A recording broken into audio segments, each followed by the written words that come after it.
महापुरुषांचा अपमान करणाऱ्यांविरोधात कडक कायदा आणा, खासदार उदयनराजेंची मागणी। चालू अधिवेशनातच कडक कायदा आणा, अन्यथा जनता तुम्हाला माफ करणार नाही, दिला इशारा।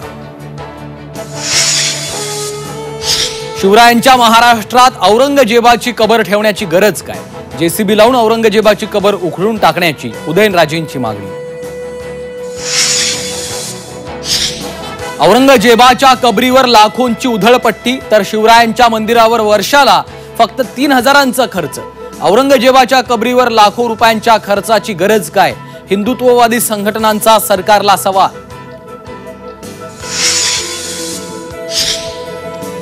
अनिल परबांच्या विधानावरून विधान परिषदेत गोंधळ, परबांनी माफी मागण्याची सत्ताधाऱ्यांची मागणी। संभाजी महाराजांचा कुठलाही अपमान केला नसल्याचा अनिल परबांचा दावा।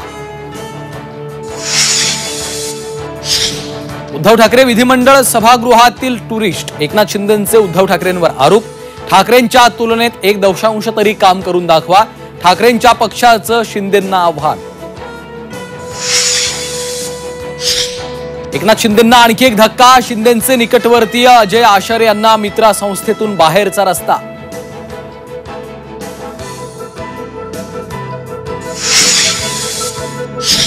राज्यासमोरचं आर्थिक संकट वाढलं, महसुली उत्पन्नापेक्षा खर्च जास्त। राज्याचा आर्थिक पाहणी सर्वेक्षण अहवाल सादर। बीडच्या खोक्या भाईला पैशांचा माज, पैसे उडवतानाचा आणखी एक व्हिडिओ समोर। शिकार प्रकरणातही खोक्या कायद्याच्या कचाट्यात।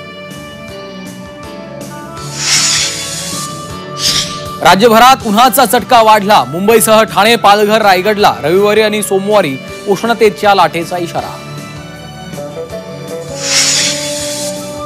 आणि पुण्यातील 138 ठिकाणचं पाणी पिण्यास अयोग्य, आरोग्य विभागाच्या तपासणीतला निष्कर्ष।